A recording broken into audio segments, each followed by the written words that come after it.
Hello, everybody. Thank you for coming to the next episode of Within the Cauldron, where we have secrets and mysteries that lies within the cauldron. And tonight, my co-host is my sister Drew from Scotland, and I have her be my co-host tonight because she really loves this author and everything. And I'm all about making memories come true for others. So, to further ado, Drew, why don't you introduce our guest? Well, tonight we really have a treat tonight, guys. We have got Cyndi Brannen on from within the keeper of her keys on within the cauldron tonight, and I'm really excited. And I'm just home for work, so I'll try and calm down as well. So, guys, this means a lot to me because when I was first trying to discover who Hekate was and if I could reach her, is it possible for her to reach me, a little simple person in Scotland? I discovered Cyndi's website on the Covina Institute, and I was really intrigued by it because she made it look so simple to connect to her, and all the rituals she done were so easy to follow on. And I didn't have confidence at that time to actually join in, maybe actually join her website and be an actual sister in the Covina Institute. But I did follow on really, really intensely, and the YouTube channel and things as well. And then I bought the book, and it was amazing to me because it really did make me connect to Hecate and the studying that I done, and everything was just amazing. So tonight, guys, we have got the lady herself here from the keeper of her keys and many more books as well on top of that. So yes, Cyndi, so I welcome you to Within the Cauldron. Thank you for having me. I'm so happy to be here. I've got my little cauldron right here, Oh, and I'll light it. Um, when y'all asked me to come on, I was so excited because my book that is coming out in June of this year is called "Entering Hecate's Cauldron." yeah. I know. I saw that. I kind of like, oh, wow. The goddess kind of guiding me to somebody again, and I thought Yep. this is going to be great because your book comes out in June.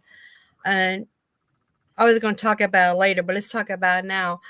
Because, you have really all these fantastic books, Entry Hecate's Cave, Garden, and now the Cauldron. Would Mhm. you and keep your and the keeper of her keys? Would Yeah. you say these are like a step by step way of anybody to learn about Hecate and how to get started on the path with Hecate? Um, I think that's so interesting. And it's a question I get asked quite often. We've got some mugwort, some frankincense, bay laurel, and a little bit of basil. If anyone's wondering what's burning in the cauldron today, um, I get asked this question quite a bit. Like, what's the order to do my books in? Mm-hmm. And I think it's like where you are at in your journey. The Keeping Her Keys book is really about developing that big, um, like a big connection, a meaningful relationship with Hecate as a means to better understand yourself. I'm a psychologist. I abide at the crossroads of modern life and the deeper world. And so this book is designed as a course that can help people not only connect to the goddess, connect to Hecate and the divine feminine, learn different things like meditation, card readings, casting spells, Mm-hmm. but also is within this kind of framework of understanding yourself better, whatever that looks like for you. And I know, Drew, you've got a whole journal there filled with notes from the Keeping Her Keys book. What I found really great, guys, when I discovered Cyndi, I was also on a discovery path for myself as well, to who I was and things. So I think through the way that she did it and with the lessons, the 3 self energies really helped me, because she lets you understand who the lower self is, who the inner self is, and who your higher self is. And the way that she does it really does make you connect not only to Hekate, but really to yourself. And then Hekate is really there in the background guiding you. And then when you do the work, that's when you really feel Hecate's energy. It's as if when you do the work on yourself, then that is the reward. Hekate is there in the background, just really, really pushing you forward. And that doesn't really come to fruition until you start to know who you are, start to figure out what you're really wanting out your path as well. So I feel as if it's an overall teaching the Keeper of Our Keys. I feel as if it's a great connection to you and then Hekate. So you probably meant the book to be like that, but that really is what it is. It's an amazing book to learn who you are. Well, thank you for saying that. And it's funny with the Keeping Her Keys book, which the 2nd edition is available now. So this is really exciting for me that there were some things I wanted to revisit in the book. So the 2nd edition is available. For me, I set out to write the Keeping Her Keys book because that's the book I wanted. Like, I didn't write the book for an audience. I wrote the book for myself. And I've been teaching courses and about, merging witchcraft and personal development for quite a few years at that point. And I had a lot of ideas and exercises and rituals that were kind of tried and true from teaching. And I thought, if it would be great if this was all in a book, and perhaps it might resonate with some people. And it's resonated with a lot of people. It's been selling and selling for all these years, and now it's in a 2nd edition after 5 years. So yeah, it is that book. And also it's like the book is a channeled experience too for me. That yes, I put structure and did some things, but the content, the data was very much like a transmission from Hekate, that it was like, this is how things must be. There's this ritual and that ritual.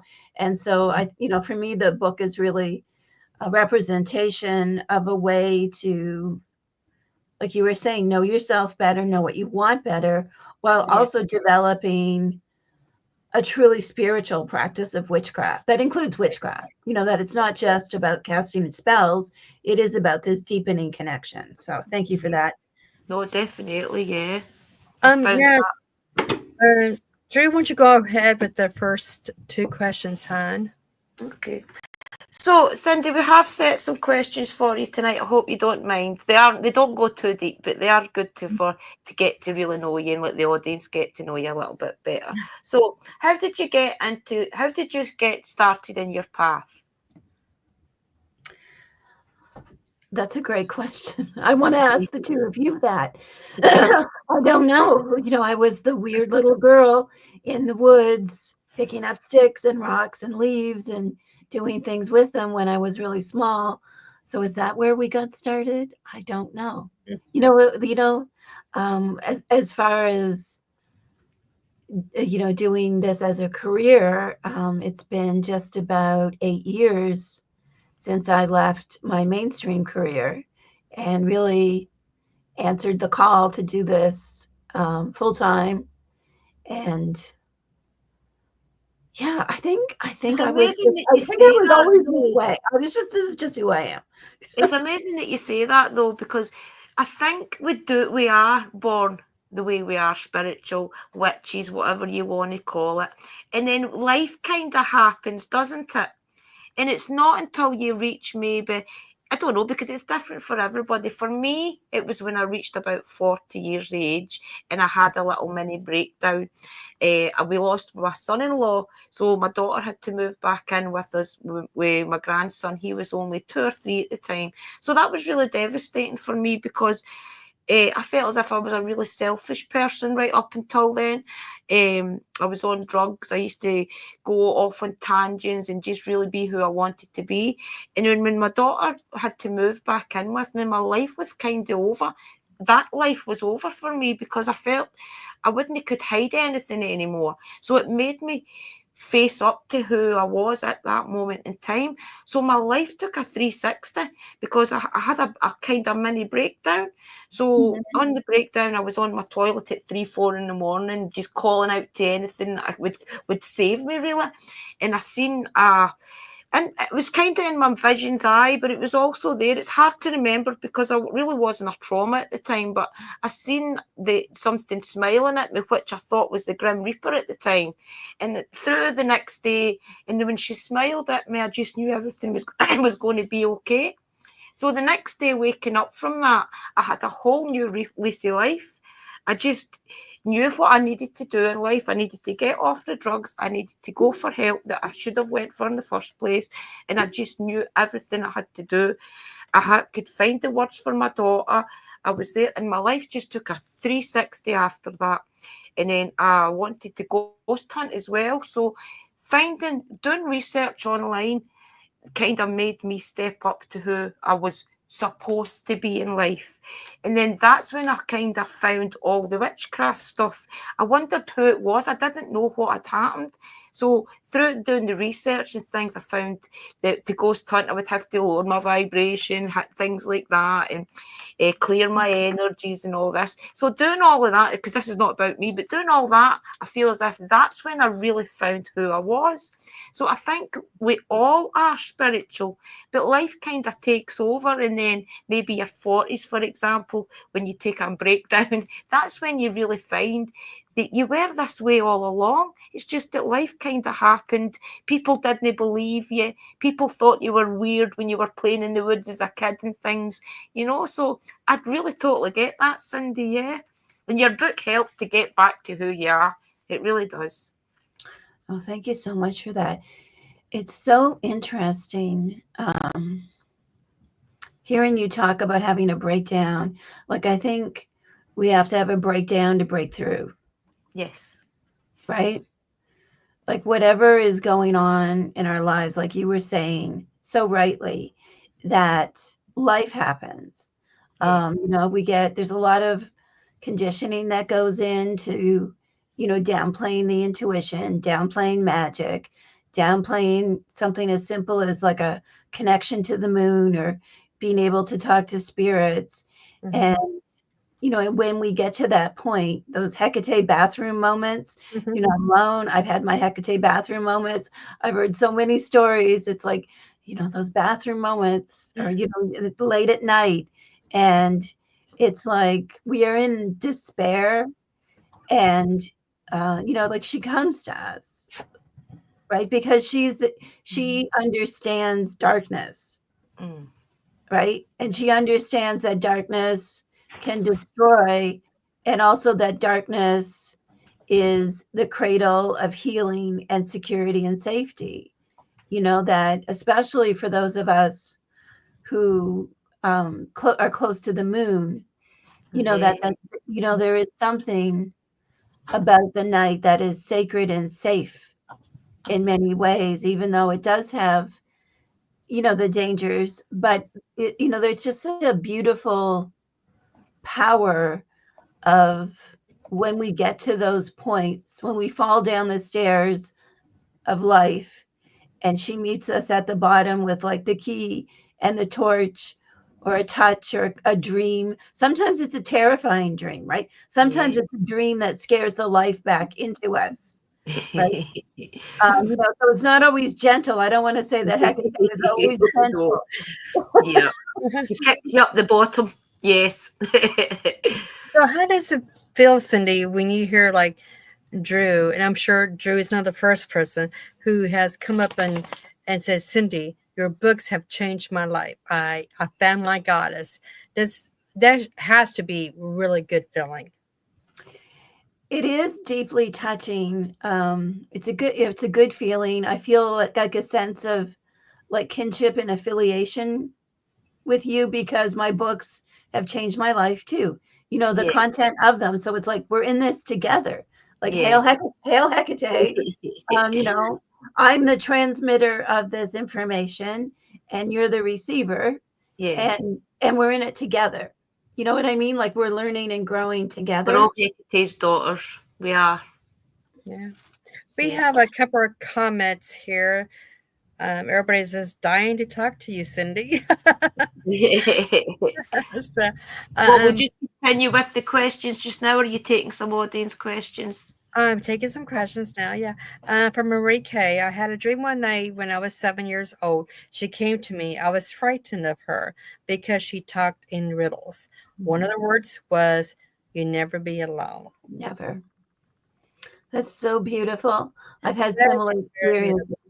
It's Yeah. very, very beautiful. That is very beautiful. And let's see. From Linda. Let's see. I didn't have a breakdown, but it was a lot of stuff piling up over the years. I got to the point where I just wanted to change myself. I know there is a better me out there. She's calling me. Oh, Listen she to is. that. Yeah, that's Yeah, amazing. Linda. That really is. Now I know you having something coming online. I saw on your, I think it was your Facebook page, a free online retreat from May 2nd and 4th. Yeah, we do this every year. So Covina, which is my online coven organization, we celebrate our annual cycle that begins with Beltane each year. So every year it's our tradition that we have a free, like an open house weekend. And if anyone is interested in registering, you can go to keepingyourkeys.com, and you can follow the links there. You can also, yeah, the links are everywhere on my Substack, link tree.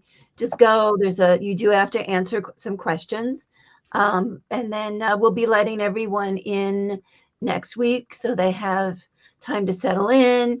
And then they'll have a week or so after the retreat to catch up on any of the recordings that they missed. So something we do every year. We love it.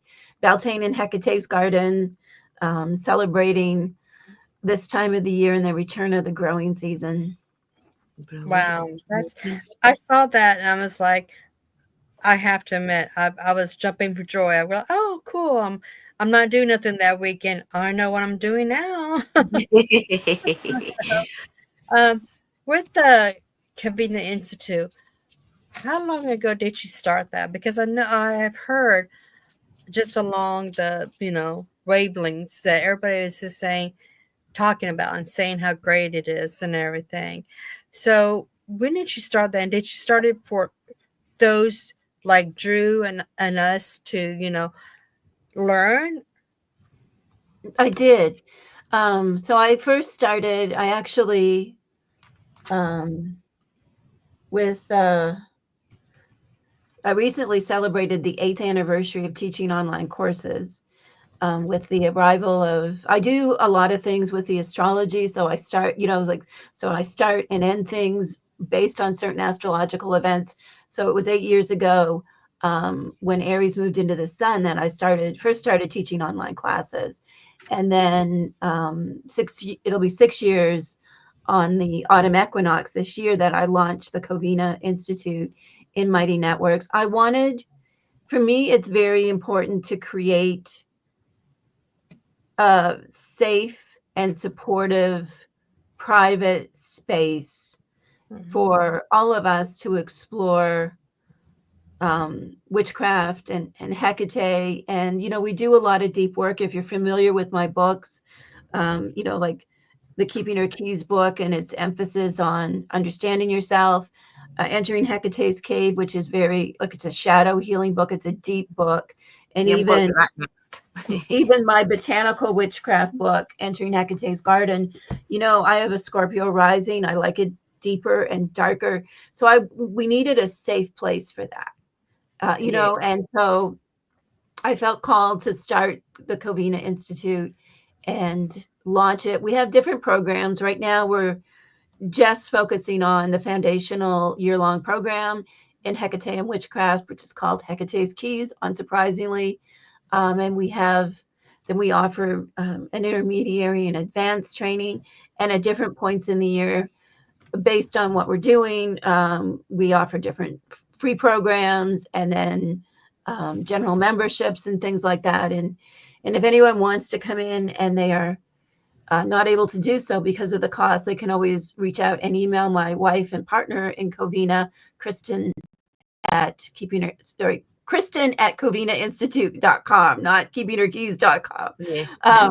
It's clear in my head that Keeping Her Keys as an overall thing that has books and a podcast is different, but sometimes, than just Covina. So Kristen is the operations manager and co-high priestess of Covina. So you can connect with her if anyone has any questions about joining. I love it. And I have some exciting news, and I think maybe the two of you can relate to this. Okay. So Covina has been around a long time in Mighty Networks. I highly recommend, if someone is out there thinking about starting their own online coven or course platform, whatever it is, Mighty Networks is fantastic. And we recently found out that we are going to be featured as some of the best for all of Mighty Networks, which is a huge online. Congratulations. Yeah. So we'll be on That brings tears to my eyes. So we'll be on like the Mighty Networks landing page. And why I said that, I want to share it with all of you is because, first of all, we're witches, we're Hecatean witches, and we are used to the shadows, and we are used to people, perhaps people in the mainstream not acknowledging our accomplishments, right? Yeah. And so when they asked, I talked to Kristen about it, and I said, well, should we do it? It's like, it's not really our thing. We're not trying to be mainstream. We want, like, we're fussy about the witches that we want in the coven. And then we decided, we should do it because you've got to. It might help other witches who are thinking about doing something like this to say, I can do that too. Look at what they've done. Yes. Right. So we're excited about that. That is just brilliant. That's remarkable. That's really great. Speaking of your wife, you just got married back in December, maybe 4 months ago. Oh my! Congratulations on that too. Congratulations to you both. I've been married for 40 years this year, so only advice I can give you is just compromise, 50-50 and compromise. That's it. My best advice is just keep talking to each other and you can't go wrong. No secrets. No secret. But tell Kristen congratulations too.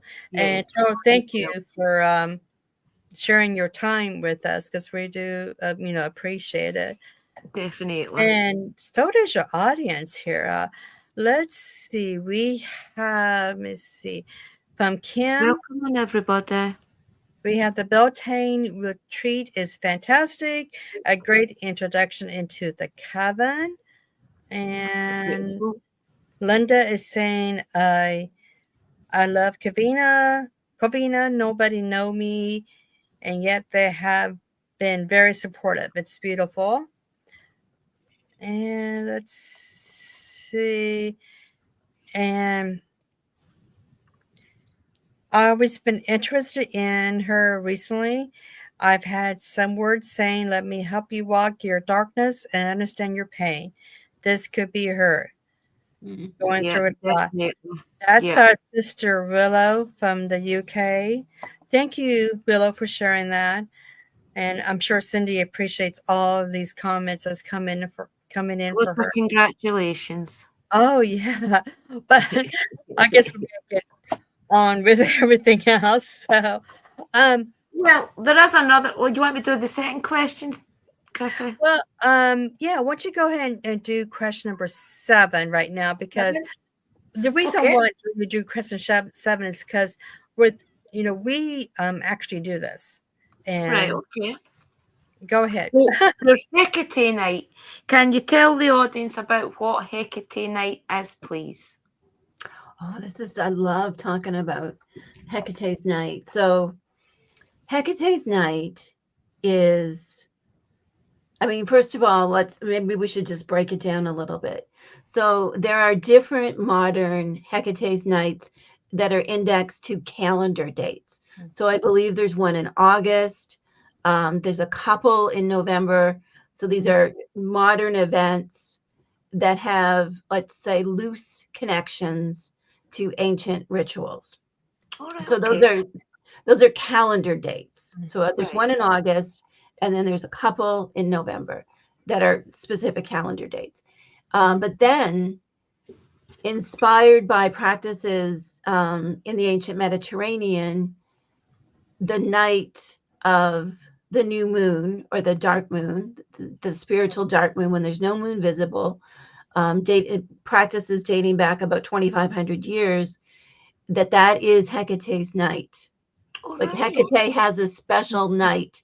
You just think for a minute that in that world, their calendar was lunar, not solar.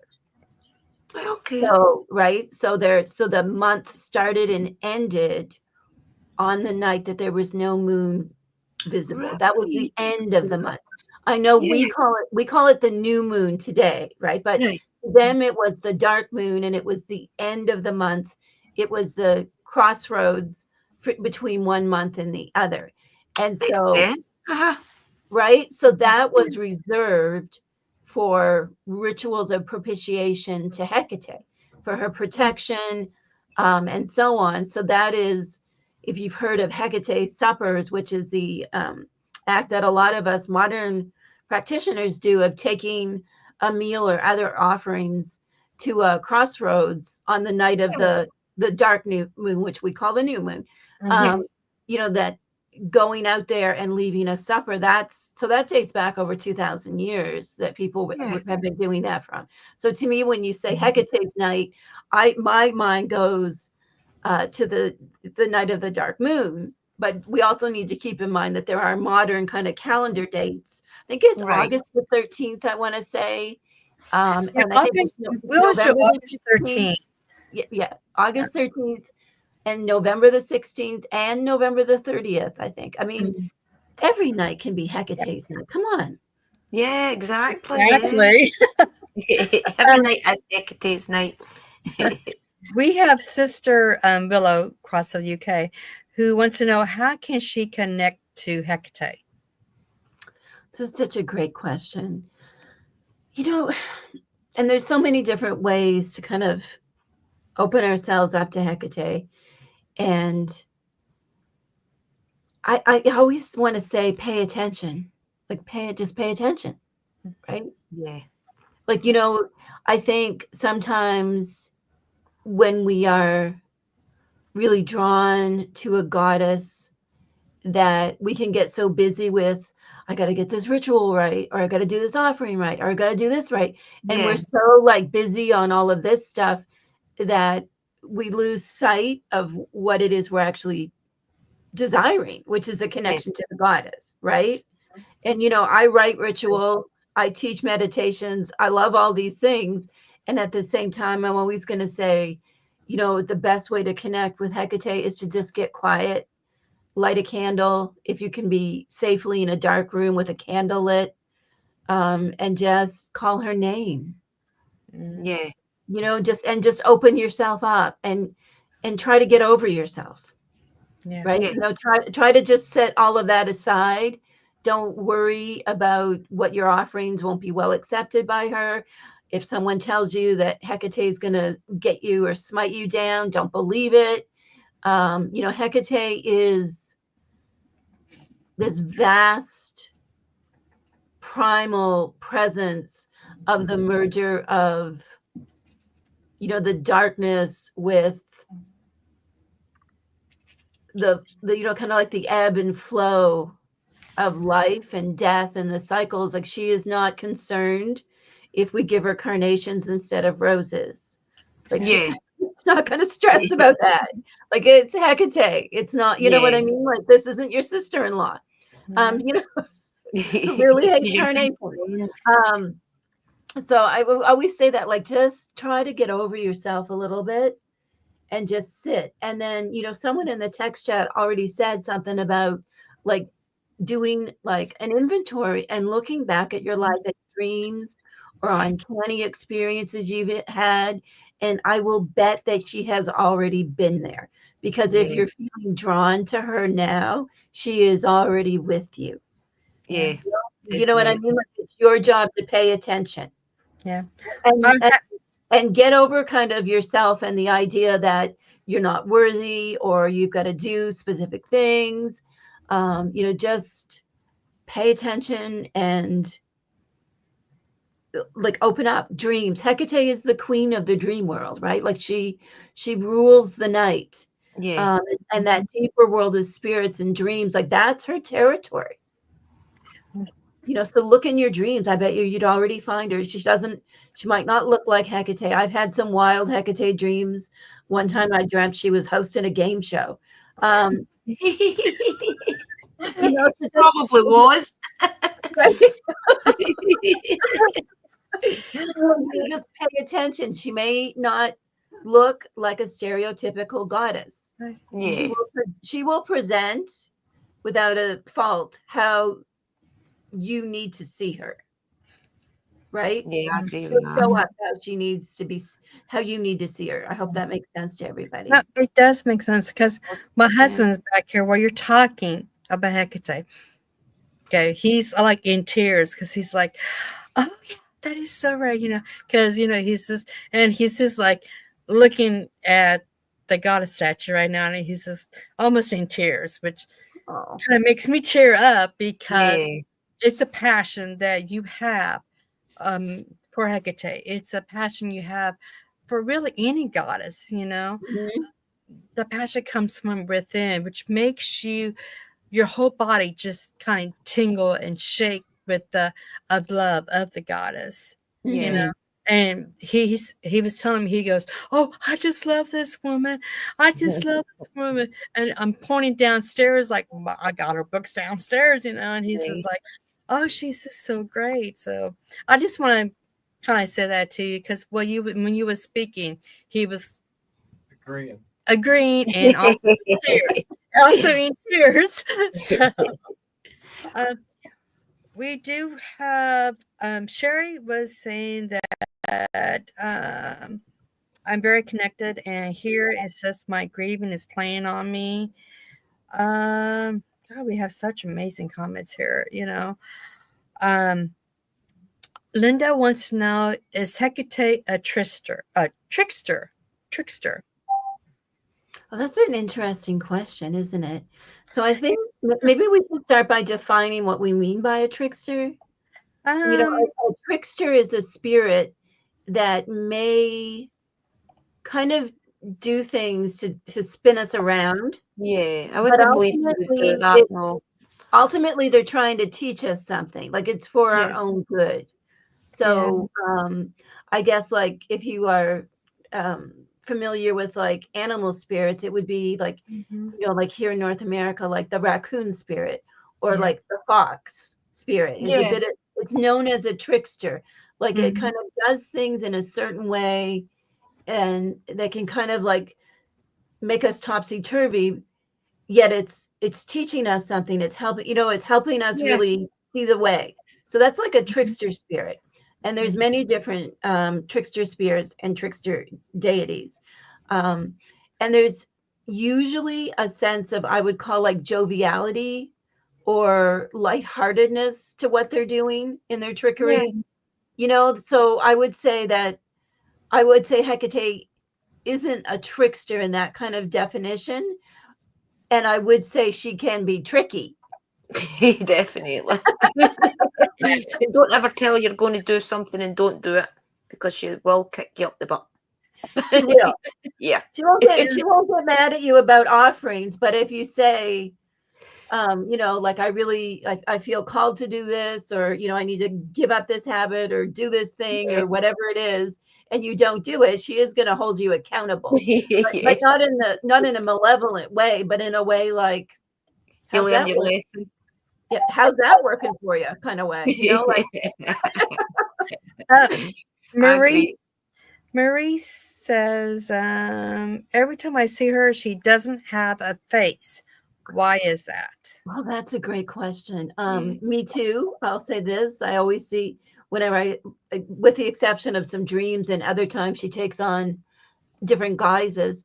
For me, for the most part, when I just like, and when I want to like personify Hekate, she is a hooded woman with no face. Yeah. And I think, I think that also like maps onto her threefold nature. It's this idea that she is not one thing. That she is both no thing and all things and the things in between. And so I think her not having a face is a presentation that says, like that she is kind of, She wouldn't want you to put a face on it because she is many things. right, many faces, many sides. Yeah. So she doesn't need a face. I like that. She doesn't need a face. But that's why it's the same thing as why does she have three heads sometimes? It's like because she's so multifaceted. I think that's really interesting. That's a great question. It is. Another question we have. I heard someone say she has a darker sense of humor. I can see that.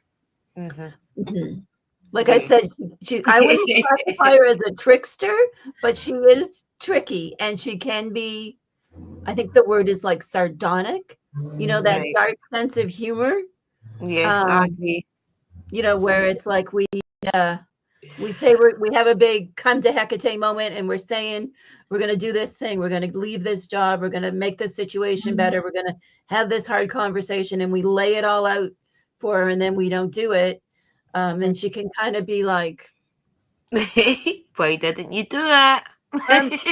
Have another a little bit of like, she can be a little bit like that. Yeah. We have another question here before we go on to our questions.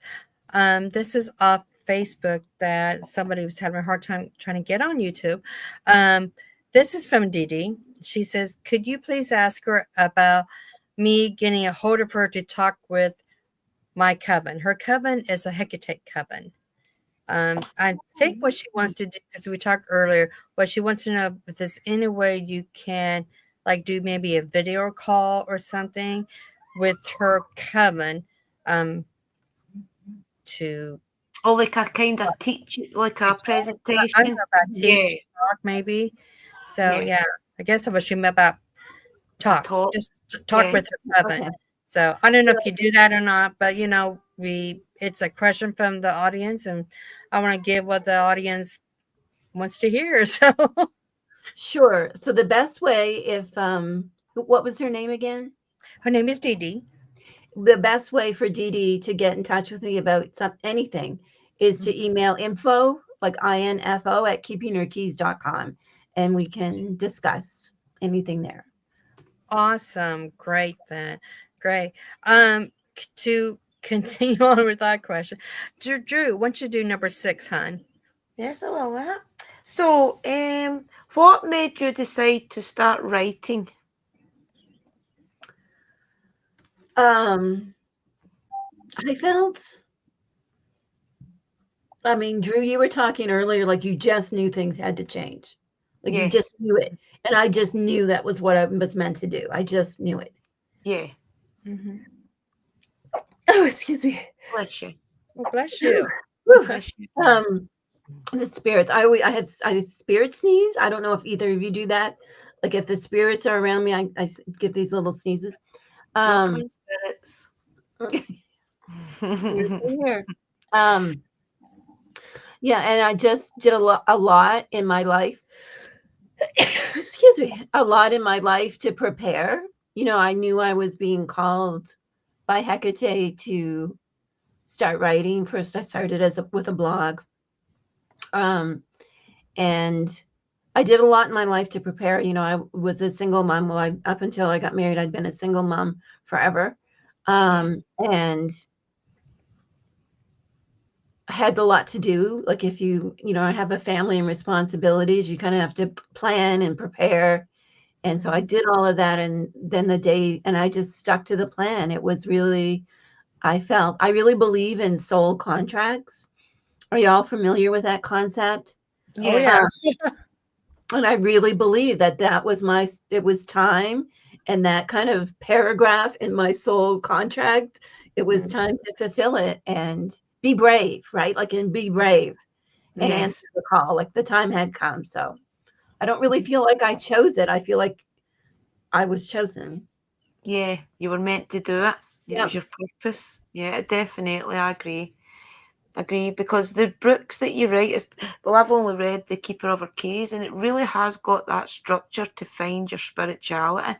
It really is one of those books that breaks it down for you as well. It's not just a book that you read and take from it with that. You really can use the book to make notes like I did and study what it is all about. And because it does do the chapters as a teaching, I think that is the difference between your book and many other books, is because it does do it that you can actually learn. And that's what I found was amazing with it. I'm going to get second edition. Yeah. With now I've been trying, I have so many people on my Facebook, authors and stuff, so I try to follow all the authors. It's hard. It's a hard task, but you have some projects coming up besides the new book coming out in June, but also you do courses too as well. I know you said last night you was teaching and everything. So was that like an in-person teaching class, or I know you do stuff online because Drew took some, of course. So can you tell the audience how we can, or someone who wants to take a course from you, did you go on the website and do it? Yeah, go on the website, complete the registration form for the Beltane retreat. That's how we're welcoming people into the coven right now. And take the Hecate's Keys program.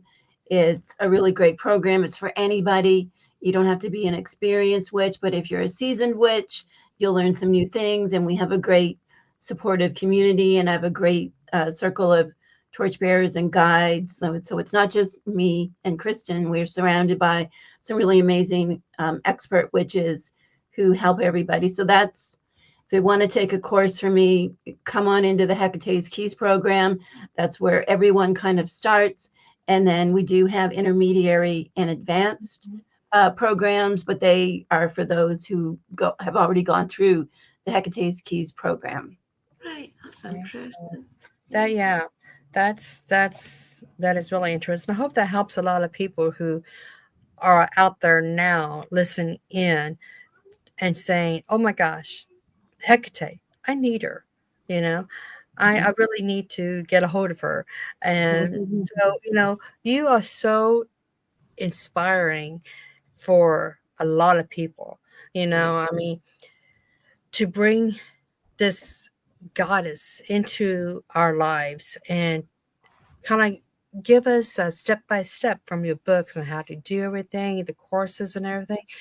You seem very humble, very, it's like you're not doing it because of fame or fortune or anything. You do it because I can feel that you're doing it because of your heart and soul. You're very passionate about it, and I have to tell you, you don't get that too much from some authors, really. I mean, you know what I mean? I hope I'm saying that right. But yeah, you're very passionate about Hekate. And I think everybody, your readers, the audience, we all thank you for that, because definitely you don't see that too much, really. Yeah. Well, thank you so much for saying that. Like, I love what I do. Like, I love Hekate. She endlessly fascinates me and guides me. I love the craft part of witch crafting. We're always doing things around here. You can see this is a talisman that we'll be working with in the coven. Kristen put that together because I was doing coven boss things, but Kristen put that together. So we're always, doing things, and I just love it all. Like, I love my candles and working candle magic, and I'm just like you said, I'm passionate because I love it, and I feel so privileged to do what I do. You know what I mean? Like, I live this, and I get to talk to other people about it. I get to write about it. I get to teach about it, and like, hail Hekate, right? Yeah, Like, definitely. Right. Heal Hekate. That is correct. I mean, Yeah. you know, we talked to several authors, and authors we talked to has been our favorites. You know, I mean, can't pick one. We can't pick any of the That's books. like picking out who your favorite Yeah, child it's like is. picking out who your favorite kid is. You know, and stuff. You can't do it. So the question to you, this might be a tough one, maybe. Out of your books, all your book, not the Hecate, you know, entering the Hecate gardens, but out of all the books that you have done, which one is your most favorite? I mean, I love the Keeping Her Keys book. It'll always be a treasure to me, you know, because my relationship with that book is I bought this old rundown cottage, quite surprisingly, hail Hecate, the exact same week that the blog launched. It was very, very synchronous. It was very much like you're on the right path. And so this house really hadn't had anything done to it in over 20 years. It was Wow. something else. Amazing to start over. Yeah. So when I was writing the book, and you know, me and my two sons, like, you know, and you know, doing all the things for as low cost as possible. So like while I was writing the book, the house was in shambles. You know, like the kitchen was gutted. You know, I didn't have an office. You know, I was in the corner of the living room with the computer. You know what I mean? And writing this book in the corner of the living room with like wrapping paper over the windows because we had no curtains, you know. So when I think about writing the book, I honestly think about looking at these big bay windows in the living room covered with old Christmas wrap. So to me, it'll always be, you know, so special because it was just me by myself. You know, there were no expectations. I tried to sell the book to so many publishers, no one would buy it. And you know, so it was just, it'll always be like, I know you can't pick which children you like the best, but sometimes the one that you have first holds a special place in your heart. Yeah. Very true. Very, very true. You know what I mean? Like, because, you know, and like with my kids, it was certainly that way. When I had my first son, when I was super young, and I was, you know, just like I always say, we grew up together, which is very different than my other son. I was like my daughter. Love them all the same, but at the same point, like there's something different, right? Yeah. So yeah, it will always be. And then I wanted to do a second edition. Because there were things I wanted to like refresh in the original edition, and Moon Books was so kind and said, yeah, we've never done a second edition of anything before, but why not? And you know, and I love that book because it just, I get so many emails. Like I get emails every day from people who say that book has changed their lives, and it's a treasure to me to have to be the conduit to bring that out into the world.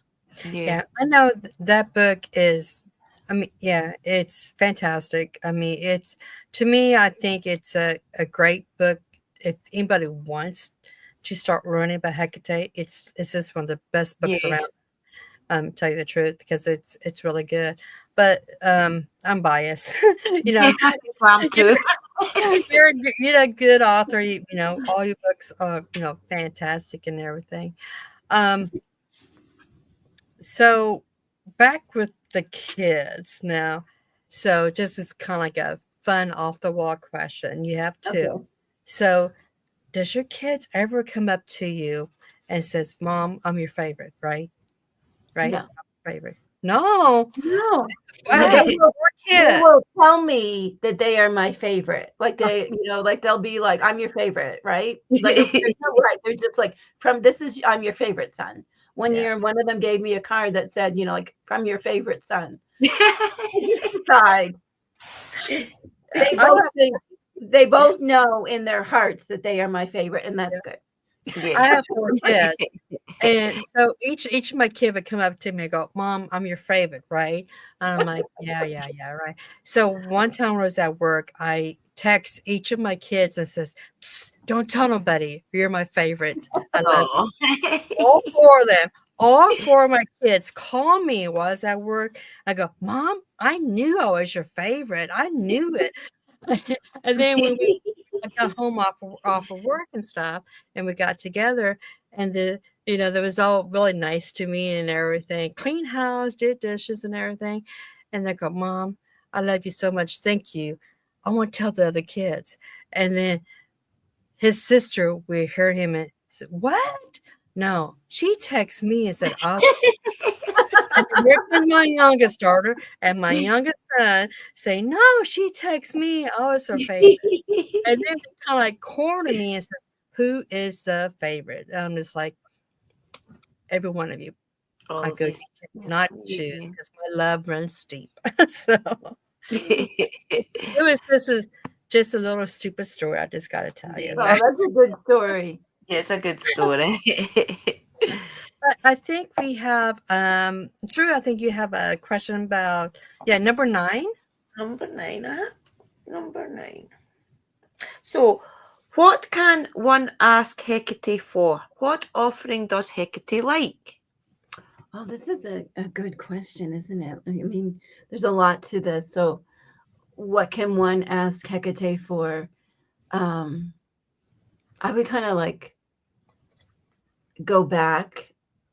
Like, I want to kind of like, I'll answer that question, but can we just back things up a little bit and Yes. say, why, like, why are you asking Hekate for something? Yeah. Right? Like, Yeah. why? Like, and what? Why are you not empowered to go get it yourself? Why does Right? Hekate? She's in you. So why are you asking her? Because she is in you. Because she'll probably ask you that same question. Like, why are you asking me? Go get it. And I mean, and what can offerings to Hekate? We did touch upon like Hecate's night in the traditional Hekate supper, which is leaving a food meal at a crossroads. It can be anything. In my book that's coming out in June, I do kind of go through the historical ingredients in the meal in great detail, and I also put in a recipe that anybody can make to make inspired by ancient cheese that most likely was part of this ancient meal. So that's your offering to Hekate. Like, you make the cheese and you leave it to her. I think for me, what I want to say about offerings is that sincerity is what matters over specificity. That it comes from your heart. Yeah, And anything you make you know what I mean? yourself Like, as well. you're not saying like, it's not performative. I think Hekate appreciates anything, and we can ask her for her help with anything, because she's not going to do it for us, but she will help us. Yeah, for sure. But she appreciates that level of sincerity, because she's really a goddess of no BS, right? Like, she's not, you can't kind of give her a bunch of flowers and glamour her. She's not gonna, that doesn't work. It's it's not applicable with Hekate. So she wants sincerity, and that can take any form. It can take making cheese like they made it thousands of years old and left it in one of her Hekate suppers, or it can be you give her your favorite chocolate bar, or whatever it is. Anything that comes from the heart, really. Anything that you feel you really have the desire to give her, that means, even if it's something that you really think, oh, I was going to use that, but I think Hekate would really use it. Things like that I give her as well. If I think that maybe, I think I bought that for Hekate, I better give her it, Because she will put things in your head, to buy when you're in thrift stores and things. You'll see a bell and you'll be thinking, why have I to buy that bell? Oh, Hekate wants it. Exactly. We call it shopping with the goddess, or shopping for Hekate. You'll be out at a thrift store, and then all of a sudden I did a blue one the other day. Oh, beautiful. Oh, that's pretty. And a purple Hmm. crystal ball. It was Beautiful. £2 out the thrift store. I love So, the color. Wow. you wanted it. She got it. I definitely think she's the goddess of the thrift store. Yeah, for sure. Yeah. Yeah.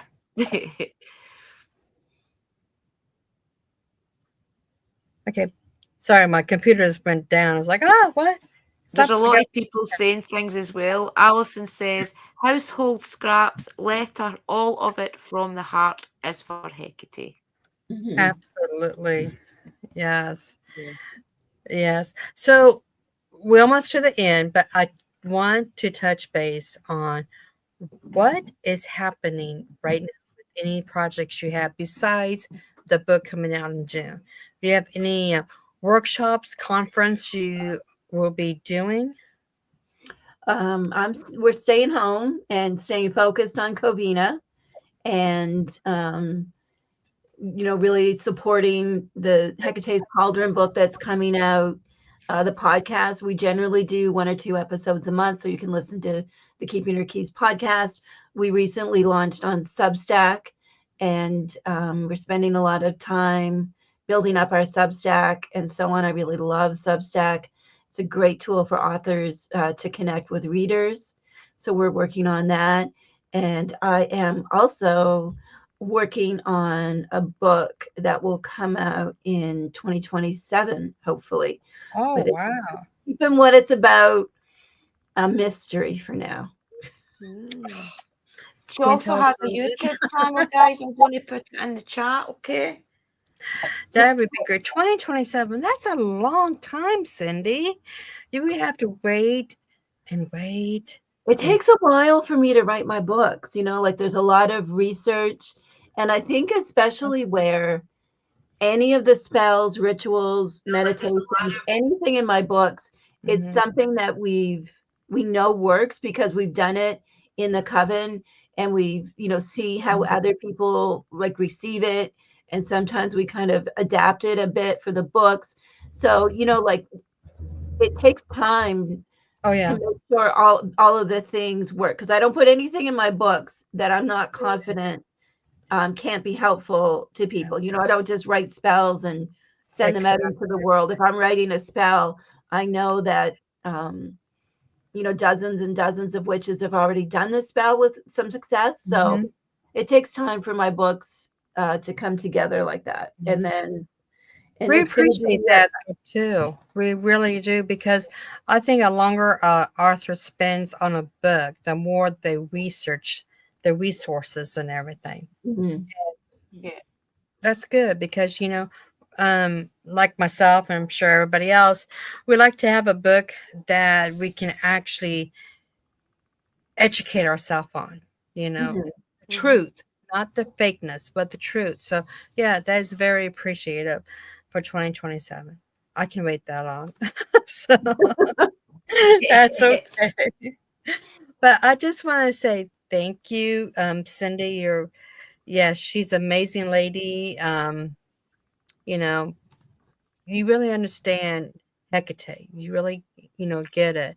And you share it with everybody else, and through your books, through, your courses and workshops, even your interviews and everything. It's been a pleasure just to have you on here and just to let us know how passionate you are about Hekate. And it's really wonderful. I love it. I know Drew is just she's not going to go to sleep tonight. She's going to be up all night. I won't. Yeah. I'll probably sit and look through all my book again. Yeah, it's I'm probably definitely what, 1 o'clock over there? Can I quickly ask you, what is the Keeper of the Cave? Is that what that one is about? Quickly. Which one? What do you... The one with the cave, Keeper of the Cave. Oh, Keeping Her The Cave. second edition. Nothing there, Schmidt's the second edition that's coming out. Right. Okay. So the Keeping Her Keys second edition. I'm going to buy them all anyway. Revised, updated, entering Hecate's cave. This is your I'm going to get that one book. This is the book that took 5 years to write, in development of the rituals and the different things in the book and the research. And then this book, I mean, the writing of the book took a couple years, but Gotcha. I mean, if you're an herbalist, you know, like that what goes into a book like that is 20 years plus of experience. Yeah. I don't have any copies of Entering Hecate's Cauldron yet, any paper copies. But if you kind of go on my link tree, you go to the website, keepingherkeys.com, and then you scroll down and you see the Keeping Her Keys link tree. If you click on there, the publisher has provided us with the first 3 chapters for free. So you Yeah. don't have to wait for June to get started. You can read the first 3 chapters Ooh. Entering Hecate's Cauldron for free. And follow me on Substack, and because I'm talking and sharing a lot about the book as well. I really love that book. Brilliant. And we didn't even touch on my very first book, which was True Magic. So if Hekate is not for you and you're not into goddesses, my very first book was more about planetary magic Mm-hmm. and didn't, wasn't about Hekate. People are always surprised. I'm like, no, my first book, True Magic, was not No. about Hekate. But, Surprise. that book is out there as well, too. True Magic. God, that's, oh man. I think my True Magic is all dusted because it's been so long since I read it. But it's really a good book. I like it. So I mean, a lot of books. Yeah. But we add to the hour, and I just want to say, everybody out there, thank you for coming on Within the Cauldron and having fun with Cyndi and learning from Cyndi, and keep learning from Cyndi, from her books, her courses. Go online, subscribe, read those first 3 chapters of the new book, and see what you think of it. I know it's going to be great. So I just happened to saw your email. So yeah, that's what I'm going to be doing here pretty soon, is read the first 3 chapters. Me too. But subscribe to our channel, please, if you can. Share it, like it, and we'll see you next time on Within the Cauldron. And Cyndi, I don't want to let you go, but I know we have to. We got to share you with your wife. So lucky lady. But tell your family blessings, and thank you so much, Cyndi. Blessings, Right. everybody. Thank you very much, Cyndi. Great Goddess, I am so thankful to have you guiding me, protecting me. I am so thankful to have you guiding me, protecting me. I am Great Goddess, I am so thankful to have